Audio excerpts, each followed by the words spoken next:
Hello there and welcome to Some Victoria Free. I recently played a campaign as the United States, as you can see, and the goal really was just a passive campaign to build up GDP while I was doing some other things. And I wanted to make a summary video of it. I'm quite happy with how it went. We have Mexico in as a trading partner, but they're not a dominion of mine at all. But Canada is. It was quite a big war against the British to get Canada in. I also took over Alaska and Newfoundland. I gave that to them because this is really how Canada should look. Now that was great, except most of the Canadians they straight away just fleed over to the United States. You see that big old dip there? They thought, yeah, I want to go to the United States, much better place over there. And the quality of life here, the standard of living, does not lie. It really is a much better place to be. I also, in this campaign, we took over Haiti, Puerto Rico, Cuba, these South American nations here. I'm kind of disappointed how long it took for these guys to start building up opium. They could have been making so much money. The AI really does need to read the market a bit better. Throughout the game we've had a shortage for opium, and Colombia here has been able to grow opium, yet they have just refused to. But also when there was a shortage of oil, over here Venezuela was in no rush whatsoever to build up all of these oil rigs. It really was insane. I had excess population in some places, over 100,000. Venezuela and Colombia should have built up these businesses, and then my people should have fled over there to take the jobs. Also took over Chile, just to add an extra nation, and the same with Morocco, just an extra nation, really. But a big one I did, it took me over 100 infamy, but I subjugated Japan. Now the reason I subjugated Japan was because I wanted, at the time I had a lot of work and not enough people, so I wanted to get over somewhere with a lot of excess people. However, Japan never once opened up their immigration, so I held them for about half the game, and not once did they come over here.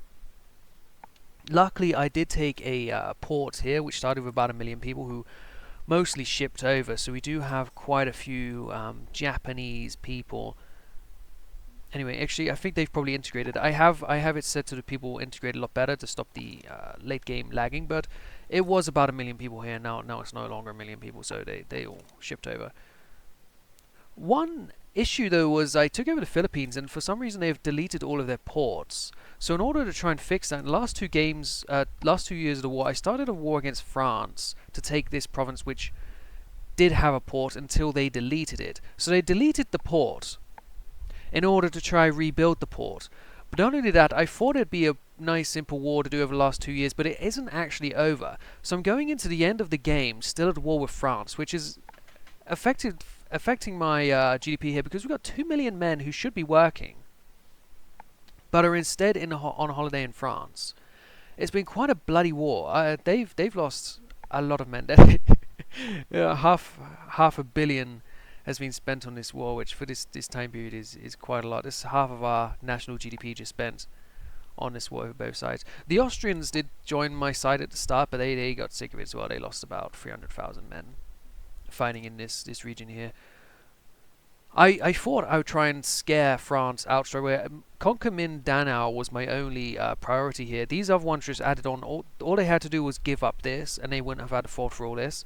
Now, if the game did go on for another couple of years, we will eventually win, and France would have been blown up, but I just simply did not have the time. It is very frustrating, because I would like to have seen. Well, as you saw, I spent a few hundred million on this war. I had this nearly filled up here, and now it is into credit. But let's have a look at the buildings. Rural, I've just been building everything by hand. I've not had automatic expansion once in the whole campaign. I've just been doing what I can, trying to keep it as a round number, but sometimes you run out of space, and so you have to settle. Big tobacco industry.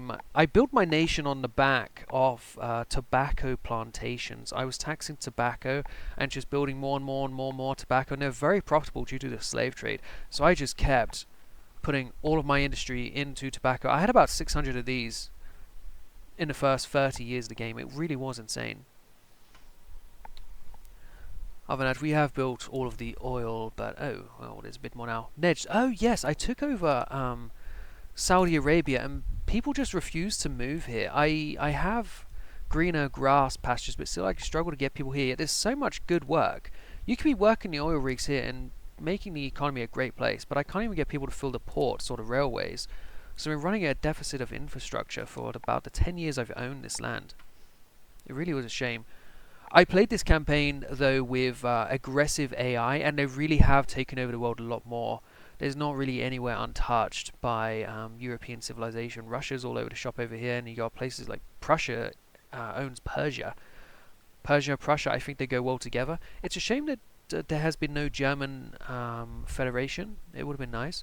Also, Scandinavia is an absolute mess. The French Republic, for some reason, directly owns southern Norway. I'm sure you'll have a lot less issues in 100 years' time owning and trying to incorporate southern Norway than you will trying to incorporate northern Algeria.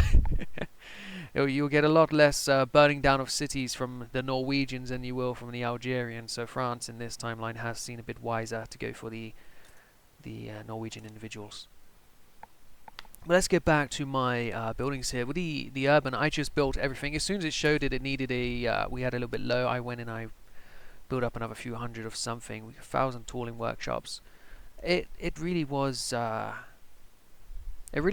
autistic. Really, I don't think any other word for it. But this was just a passive campaign. I went through all the standard generic laws. Women's suffrage, no workers' rights, actually, that's maybe not. Compulsory primary school, wage subsidies, National Guard, National Militia still. I don't like it, but it was very hard to change, and by the time I got there, I just would conscript everyone anyway, which is how we've got all of these 2 million men over here fighting and dying in the fields of France. It's just a shame I was not able to finish that war there. I was very much looking forward to it, but hey-ho. It was not ticking down. I couldn't quite take Paris. We are within touching distance of the Eiffel Tower. Several of my men on the front line here do frequently urinate on it. But at least we are bombing Paris. At least half of Paris or a third of Paris. Northern Paris is being bombed by our artillery. So we do have a victory there, which is pretty good. I just wanted to see the entire place just explode. I wanted to see Occitania and Algeria, Corsica, Brittany. I want to see France cut in half. I really should have been going after Britain though, because they are the nation that is in first place. They were not, however, until I got stuck in this war and lost so much of my prestige through the production. GDP though, we have blown the British out of the water. It should be over 1 billion, but of course this bloody war, 2 million people out here being busy.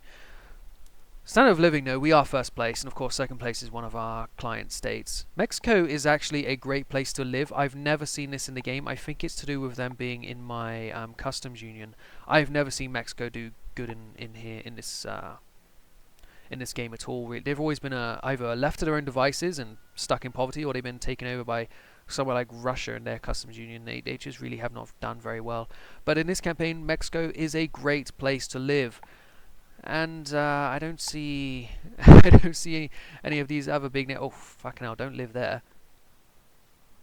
Where else don't you want to live? Bahrain? Any European places you really do not want to live? I would doubt it. Usually Luxembourg, but Luxembourg has joined Prussia in this campaign, so they actually get access to a market. It has to be somewhere really shit and European, surely.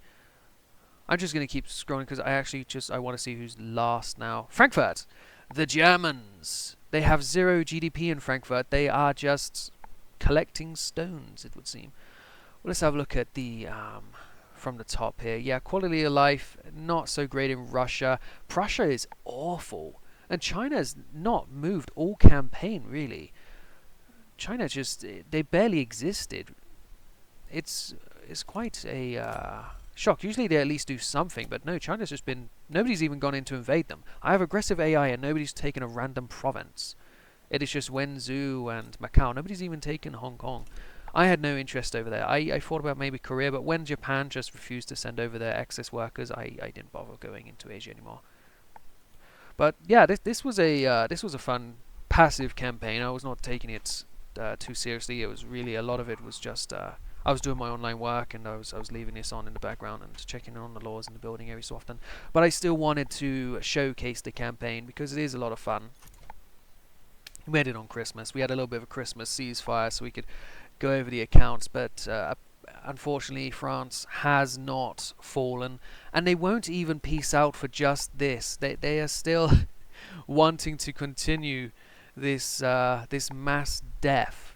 But anyway, here's the grass population as you would expect, prestige everything here is just as you would expect. Lots of Yankee, lots of Dixie, a few Afro-Americans, and everyone else, because they get blended in. It's important to have it blended in, otherwise you get far too many pops, and that really lags the game later on. We just got like 10 Portuguese people and 5 Slovene Hindus or some nonsense like this. It really does. Once again, I am, however, disappointed at the lack of a endgame ledger. I'm not sure why they would have cut this out when you have the perfect system in Europa Universalis. So there you go. There's Paradox. Anyway, thank you for watching this summary video here. I hope you enjoyed listening to me ramble about my campaign, and I look forward to see you guys in whichever content I do next. Just thank you for watching. See you guys again then. Goodbye.